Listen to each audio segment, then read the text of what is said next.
Hey everybody, it's Peter, and this is the Can-Am Maverick X3 DS Turbo, and it is awesome. It's one of my favorite side-by-sides out there because I really like the side-by-sides that are sporty, and this one is that, but it's also one of the best value side-by-sides you can get. And value is different than price. I'm reviewing on this channel a number of vehicles that are lower in price than this, but the quality, the reliability, the sort of repertoire of this thing as far as being able to be something that is out on the trail, that can take the abuse and keep going, and something that has some really cool features. This thing's just awesome. So what I'm gonna do is I'm not gonna go over the spec sheet so much. I'm gonna allow you to go to the website for that. But what I am gonna do is show you a lot of the practical differences on this, a lot of things that I think are super cool to help you decide if it's right for you. So let's get going with this review. So one of the first things you notice about this, which doesn't show up on camera, is just the overall aggressiveness of this. And again, when I say it doesn't show up on camera, I was just looking at the viewfinder. It doesn't show up the same way I'd like it to, but you have a few unique features. First of all, there's this styling detail of having the suspension ride up right through the top section here. Now there is a lot of practical benefit to that, more than just giving it long suspension. The actual rear suspension also comes up, so we'll talk about that in a second. But the other thing you notice with this, especially on this, is I always talk about weight centralization. When you have something that's sporty, you want your weight low and centralized, and this is very narrow throughout as far as the heavy components. We're going to show you the same idea at the rear.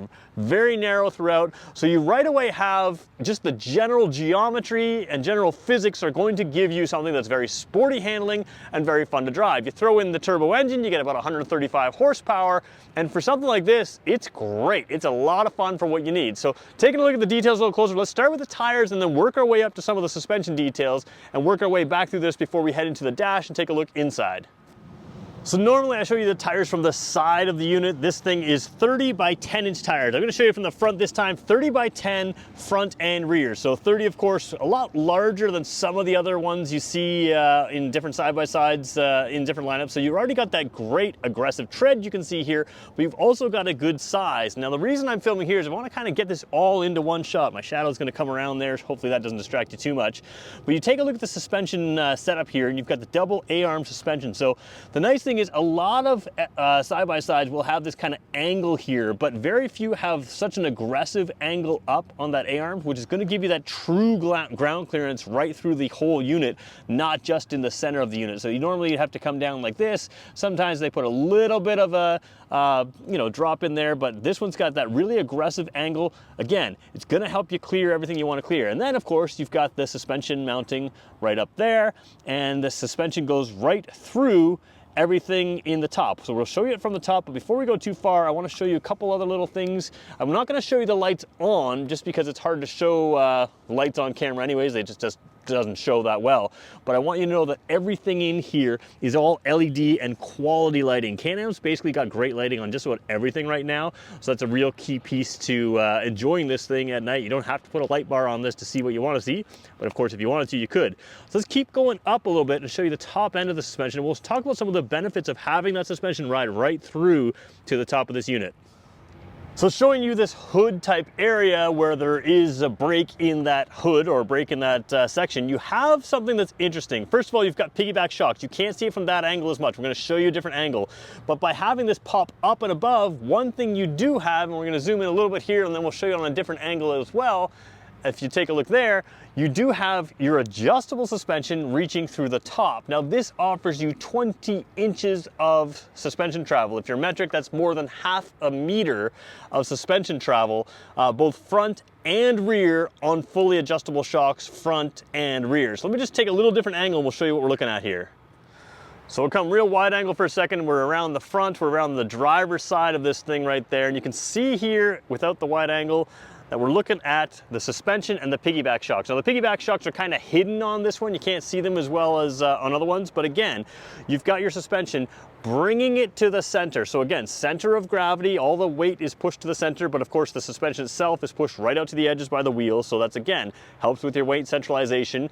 And the suspension, the piggyback shock, that's the kind of shock you have on anything that's a really high quality shock. It's gonna take that heat, it's gonna allow for the consistent compression at high speeds over and over and over and over and over again. So that's just a real piece of it. Like I said, 20 inches, you've got your preload adjustment here. We'll just kind of zoom right in there. You can see this, let me scroll down just a hair here. Sorry about my shaky camera work there. But preload adjustment right there. You're gonna need a tool there to adjust that. But over top, some simple sets of tools. This is what the top of each fork tube looks like as well. So you have the adjustment right in there. Now the cool thing is they don't just expose the front suspension here, they also expose the rear suspension. Let's go take a look at the back and then we'll work our way through this unit as well. All right, we're in full wide angle there. We were just filming actually over top of that wheel, looking down to the suspension right there. Now we're coming back to look at the rear suspension, which you can see is right behind the driver, right behind the passenger. We're gonna zoom in that one as well. Piggyback shocks down there as well. You've got some preload adjustment just sort of in this area here. And then you've got the same type of attachment up there, which is your adjustable shocks front and rear, 20 inches of travel, and again, centralized high up here to give you that travel, but again, as close to the center as possible outside of the engine. All of this is about weight centralization and tons of travel. So continuing with the suspension here, I want to show you the trailing arms. They are mounted up into here. So the front bolt of the trailing arm, which is again this piece here, mounts up right underneath there, which is right underneath the hip point of the driver. And I know this doesn't make a ton of sense to some people, but the basic point is that's going to give you high speed action, and it's going to give the driver a sense of the balance of the vehicle, because the suspension hinge point is right by your hip point, which helps you feel the balance. You feel the balance from your hips. So what all of that means is this thing is a blast to drive, including at higher speeds off-road. And a lot of people say, well, why wouldn't I just buy a used Jeep over this given the price? Well, it's because a used Jeep is a rock crawler. It's a slow-moving vehicle. If you've ever tried to drive a Jeep quickly off-road, you're gonna find that it just can't keep up. It doesn't have the massive 20-inch suspension, doesn't have the light weight of this vehicle, and it certainly doesn't have the suspension design to allow you to really move over things. This thing can crawl over rocks like a Jeep can, but it can also move high speed. You can jump this thing. You can do all kinds of things with this that you can't do with a Jeep, and that's why these are amazing, and that's why we focus so much time on the suspension. But let's look at some of the practicality as well. So taking a look at the back here again, we'll just go wide angle, show you roughly where we are, and we'll tap into the normal area. You do have some practicality here. Now this is not meant to be Commander or something else from Can-Am that has a little bit more practicality. What this is meant to do is take the fun stuff you need to take for the day. And what's cool is, if you know nothing about Can-Am, you have to know they are as much of an accessories company as they are a machinery company. So you can fit all kinds of stuff that quick releases into here, whether you want a cooler, whether you want some storage, whether you want some tools, whether you want all kinds of stuff.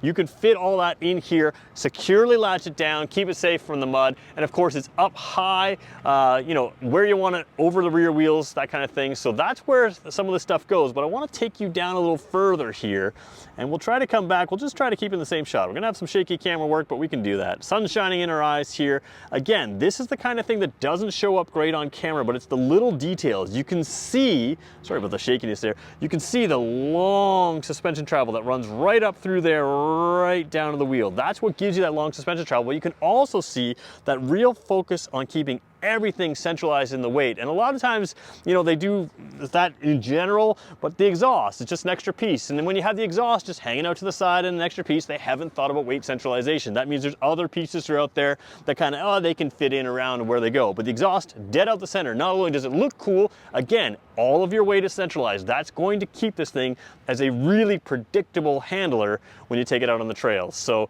very cool, you know, design here. Now let's look at some of the details inside. So hopping inside this is pretty easy. You've got a couple nice features in the doors here. Again, you're gonna get a little muddier with a style door, but it allows for great visibility through there. You'll also notice there's no outside handles on the door. In fact, there's no inside handles in the traditional sense either. And I'm gonna sneeze. We can keep that in there, right? All right.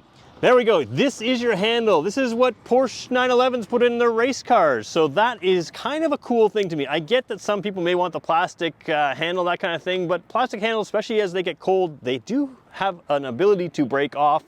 Cold plastic is more brittle. This is something that's just going to work in any kind of condition. So I'm fine with that. I think it works just fine. And the door being the rear hinge door does make it a little easier to get in. We're going to go fully wide angle as we drop in here. I did move the seat a little bit forward so I can actually reach the foot pedals a little bit easier. Jumping in here, you've got such a commanding view. I slammed that a little hard there, but such a commanding view out here of everything around you. Again, there's no roof on this particular one. You can get that on different models, or you can add it as an accessory on this. What you do have here is a wide angle mirror up there. Sun shining in my eyes there. You can see the wide angle mirror allows you to see behind you, so that saves you sometimes from having to put the mirrors on, which might make this a little bit wider of a vehicle. So I really like the overall cockpit feel of this. I'm going to spin the camera around and show you what that looks like. We're going to turn this on in a second. You've got the dash here that looks a lot like the Riker dash if you're used to following my three-wheel vehicle reviews. But then you've got a lot of specialized controls in here, and I'm going to talk about a couple of them. So first of all, the key right here is your typical Can-Am type key. They're just electronically programmed, or electrically programmed to, electronically programmed, I guess, to work in there. And then you've got sort of your gear shift, your handhold, little space down there. You do have a storage compartment over here, which is a pretty good size. We'll show you that. So decent size there.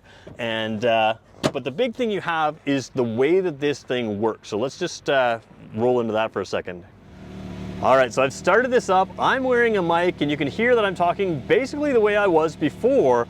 You can probably hear the engine a little bit, but it's really not loud. That's one thing I really like here. So as we're zoomed into the dash here, you sort of see they've used this dash in a lot of different vehicles, but of course a little different displays here.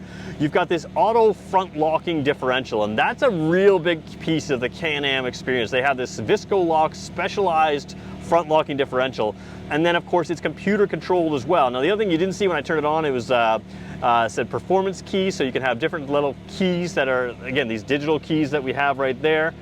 They can be set up for different levels of performance and that kind of thing. But pretty simple stuff. Gas gauge on the left, or fuel gauge on the left. You've got a temperature gauge on the right, and then you can see sort of what's going on. Your rear differential is sort of connected right now, but the front differential is not. And we are in sport mode, in park, speedometer, and that is the distance in kilometers. You can cycle through various things by using these buttons, that kind of thing. But I want to kind of show you over here for a second. We are zoomed in a long ways, and what you have is the trail active and the trail button there. So again, this thing, you can lock your front differential yourself, but if you don't want to do that, as we turn it on there, you can see there's a light in there. It's hard to show on camera, but there is a light there. If you don't want to do that yourself, as soon as you hit the trail active button or the trail button, it's going to decide for you how it's going to lock the front differential. So let me just kind of zoom back out again. We'll zoom full wide angle again. So basically the front differential, you need it unlocked to steer well. Now this has a dynamic power steering, so it's going to stiff it up as you go faster. But the other thing it's going to allow you to do is when you hit that trail button, it's going to lock it as needed. But not necessarily all that much. The trail active is going to lock it more. So as you change through drive modes from sport to eco and that kind of thing, a different setting will apply, trail active or trail, which has a computer programming to allow a different level of engagement of the front differential. So you can manually override it by locking the front differential, or you can let the computers handle the smarts and let it do that all on its own. And that's what makes it really cool. You also have DPS, is dynamic power steering, the drive modes you can select as well there. So very simple controls to control a very complex system, and I like that. Simple controls, doing some thinking for you, which allows you to be a hero driver. Now I'm gonna flip the camera around and show you what I look like in here because it's quite comfortable. So here I am in the bright sunshine again, having the open roof. I kind of like that. I'm going to be wearing a helmet anyways, and the thing with these seats is they are very sports car-like. They're not too restrictive. I think if you were a really, really big guy, you may find these seats a little tight, so by all means, sit in this thing first. But what I like is there's bolsters not just down low, which you have down here on all sorts of cars, which I'm trying to show you there. There we go. Not just down low, but up through the side where you normally have, and then up also in the shoulder, which means you can really hang this thing out in corners. You can really zip around. You've got a bit of a headrest for when you have your helmet there, so it's got room for the helmet there, but you can really feel glued to this thing. And remember, I talked about suspension mounting points that are right around your hip point. The seat has a nice angle to it, so it's a very sports car-like feel, but it very much puts you in control. And of course, oops, going the wrong way with my camera there. You have the steering wheel right there. You can tilt this steering wheel. You can make it exactly where you want. It's probably a little higher than I would have it. You can bring it down for me, but it very much gives you that in control feeling. You've got a strong dead pedal to your left, so you're gonna be locking yourself into this seat very, very easily and having a blast. And great seating position and great overall visibility is a big piece of enjoying this thing. So there you go, this thing's really set up well for that. All right, I'm gonna try to show you something here on the driver's side that my eyes can see, but I can't quite get my camera to focus on right. I can just see the edge of the tire, and I can actually see more of it with my eyes than you can with the camera just because the focus isn't there. But this little cutout in the door here allows me to keep my head inside the unit and see the tires. Now I can easily lean outside and see the whole thing, but at a glance, while still within those bolsters, I can see that tire there. And of course, you also have tremendous visibility out this side here. I'm gonna go back to the wide angle because it's closer to how, we really see in real life with a little bit wider angle than a camera. The other thing is there's the dip in the hood there and the dip in the hood here. It's hard to sort of show that on camera, but it does give me a much more pronounced view of the road or the trail in front of me, which is kind of nice as well. So visibility is very good, even though you're sitting lower in these. Is there better forward visibility in some? Yes, there is. You often sit taller, and that taller seating height, more like an SUV, is going to cause you to have a less stable feel. This thing's about high speed and being stable, and it really does a good job of that. So let's talk about if this is right for you. Now, Can-Am has such a wide variety. I do think that there are plenty of sporty, capable units that may work for you that aren't quite this sporty and do offer some more practicality. To me, I think those will be a little bit more popular than this, just because I think a lot of people buy these things not for pure fun, but for a mix of fun and everything else. When you step up to the Maverick lineup, there's a huge range within the Maverick lineup. I wouldn't even say mild to wild. It's kind of like wild to extreme. So anything you're getting in here is kind of like the off-road sports car. It's not designed to also be a pickup truck. It's designed to be fun. And to me, this is kind of one of those best models there with that turbo engine, with the general seating. Obviously you can add to this. I don't think anything you could add to this is gonna help me any at all. I think this is far beyond even my capabilities, and I'm quite comfortable driving this kind of thing. But you can go up and up and up. You can have like trophy truck style suspension on the top levels, and this thing already has a suspension that really stands out. So when you think about buying a really great sport vehicle like this, a lot of people dream of that sports car. If you're anywhere near trails, this is a way better buy than a sports car, because it really does give you something that is extreme. And this is kind of more fun than driving just the regular roads. You can go quick, you can go slow, you can take it for anything. It really is designed well with that center of gravity and the tons of suspension travel and the powerful enough engine. This thing's gonna give you a thrill ride every single time. It's like having your own roller coaster sitting in your garage and you can take it any time. I love this thing. I don't know if it's right for you, but let me know in the comments if you have experience with this thing, what you love about it, and if there's another Can-Am side-by-side you want to see, let me know in the comments as well, because I'm going to be filming a lot of side-by-sides coming up in the next little while, so let me know what you've got.